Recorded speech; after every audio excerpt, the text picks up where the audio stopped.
statistics do support him. I mean, in a report that I studied in the middle of the year, it said on execution delays, Bangalore tops it in terms of being good in delivery. It's got the least number of execution delays in terms of quality of constructions. It is one of the top cities. So is it really CREDAI which has done it, or is just the sensitivity of the Bangalore developers themselves who've always felt a little more concerned about the customer and the product? Well, I think in the first place, let's be clear that Bangalore developers per se, if you see, all of them are very, very passionate about the profession that they are in. So it's the passion that is resulting in the product. It's true that most of us are well connected with each other.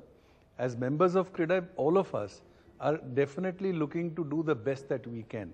But I think most of the developers in Bangalore are very conscious. And as far as most of them are concerned, they're trying their best to deliver better than the previous project. And that is true because times have changed, products have changed. There's an evolution in the product itself. So I think in adopting the product, most Bangalore developers are front runners.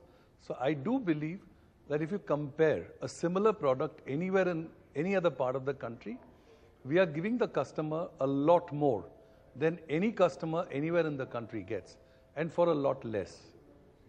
Okay, so how have the customer preferences changed, Mr. Razak? Run us through that. I mean, we're looking at smart homes today, and Bangalore was the first city to launch it. We're looking at high-end luxury. We're also looking at affordable housing. So the gamut is really large.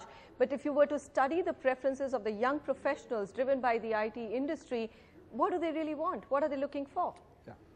Now, the first thing is, people like this idea of living within a community which has everything in it: open spaces, places for children to play, spaces for the owners to, as a clubhouse, you can have your gymnasium, you have your swimming pool, you have all the amenities.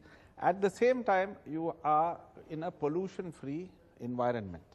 Now, what happens is, development after development, there has to be some newness, there has to be some improvement. That's why I said we are keeping on changing the benchmark and setting new standards. Having said all this, it all has to come at a number which is affordable to the pocket of the buyer. Right. So that's the big challenge that developers face today, is what is the targeted amount a young professional who's in a job that for 3 years, 4 years, who's got that saving, husband and wife working. That's another great thing in Bangalore. Both the spouse and both of them work. So there's that combined salary. With that saving, how much they can afford and how much they can pay up their EMIs to buy a house. So this is a part of asset creation. And when you're creating a great asset for yourself, it is for life. And then from here, of course, people, once they do well, when the prices move upwards, they graduate, they buy bigger homes. But the first home always is a smaller home at a number, say, anywhere between 30, 40, 50 lakhs, maybe even going up to 80 lakhs. And then that's the beginning for them. And then obviously from there are different price ranges where they can move up to. It's like, you know, I'm on a two-wheeler. I suddenly decide to buy a car. My first car will be either a Maruti 800 or a Santro or something like that. And then I move to, always the desire is finally to buy an S-Class Mercedes-Benz if the gods are favoring me, and if I do well, if I work hard, if I'm sincere, that's the desire of every young professional. And by the time that young professional becomes a middle-aged person,